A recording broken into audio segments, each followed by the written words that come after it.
The Pies are after a new GM of footy. There's a couple of names thrown out. It's going to be announced in the next couple of weeks. Let's get into it.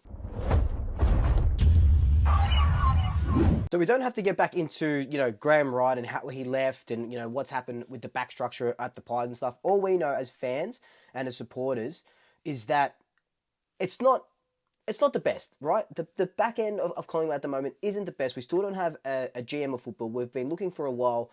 But what I like about that we've been looking for a while is that I would rather look for a few months than just appoint someone straight away, right? So they're doing their due diligence, and we've seen this, with appointing Craig McRae, with getting our coaches, with, Justin Lepage moving into Lisbon. It's all due diligence, and that's what I love about the Pies. They want to get it right, and they want to get it right for a long time, not just a makeshift thing and it lasts a year and then we have to restructure it again. You're probably asking yourself, what's a GM of football? What do they do? What are they different to like the CEO or the list management? Well, I was asking myself the same question. Now let me read an exact quote, right? The GM of football is responsible for the effective delivery and oversight of all football departments, teams, and their respective coaching departments and support staff throughout the club. So, we saw Graham Wright. He was the right-hand man of Craig McRae. So he helps Craig with everything around coaching and around the club and stuff like that. But with Graham Wright, much like there's a couple of other GMs in the league that do this, he was GM and he was the list manager. So he wore two different hats.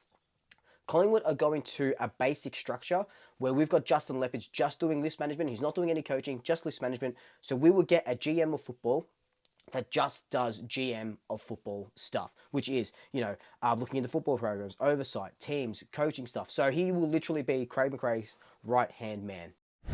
So the guy we get needs to be very knowledgeable, right? Any guy in this sort of football, or girl in this sort of football field, needs to be very knowledgeable of the game and what goes in and around it. There were a couple of names chucked up that didn't eventuate. They wanted to stay at their clubs. It was Danny Daly from the Brisbane Lions. We wanted him.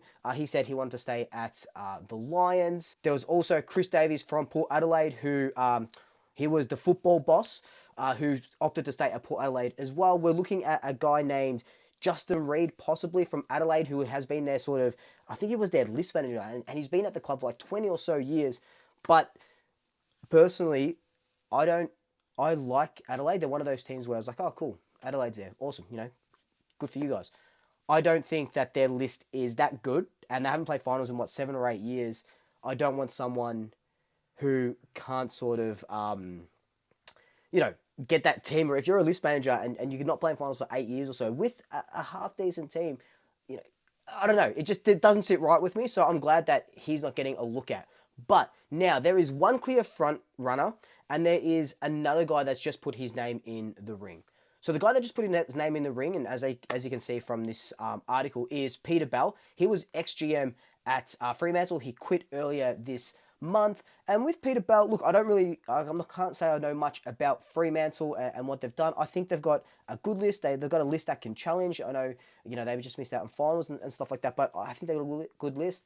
But I also think that there's something about Fremantle that isn't cohesive.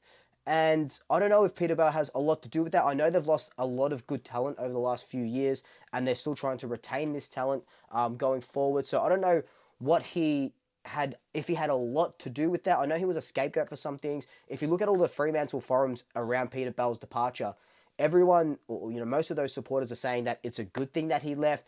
He, brought the club, not into disrepute, but he didn't do enough for the club at the time. And like I said, scapegoat, and he wasn't good or anything like that. And even if you look at my Instagram comments, people are saying the exact same thing. So I'm going to trust the Fremantle fans more than I'm going to trust my own opinion on this one and say, it doesn't look like Peter Bell is the guy. He is a Fremantle Kangaroos sort of legend. He has done a lot for Fremantle. That's no denying that. He has the skills, but maybe it's just not the skills that Collingwood require at the moment. And he's probably going to expand. It sounds like he wants to do it like a CEO role. Isn't there a vacant CEO role at Melbourne that he could take? Maybe he wants to go back to the Kangaroos to help them. I don't think he's going to be a good match for the Pies. The guy that is the absolute front runner, who I really, really like after doing a bit of research on him, is Charlie Gardiner from the Sydney Swans. So Charlie Gardiner spent 5 years as their football boss, of their head of football. He worked under Tom Harley and John Longmire. So he was right up and about with the culture there, with bringing in players. And you just look at the Bloods culture, Sydney's culture. It's a destination club in rugby heartland, right? And they did a lot for, they're doing a lot for New South Wales. I know they got smashed in the grand final, but I love the Sydney culture. I love that team. I hate that they're sustained success. But I love everything that Sydney have been doing in the last 5 or so years. They're one of those teams that are always up there, and that's got to do with the coaches and a lot to do with Charlie Gardner as well as their the big football boss.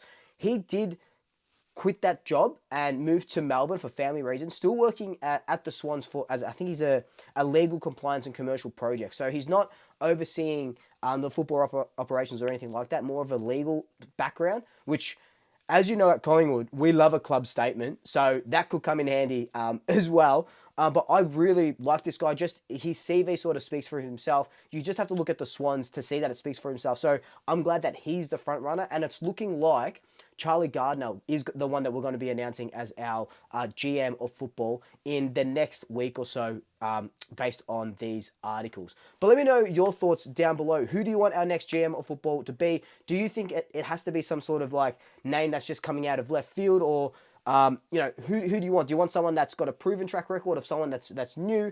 Let me know your thoughts down below. But until then, like, comment, subscribe, tell your family, tell your friends, tell your pets, and until next time, double shackers. I'll swoop you later.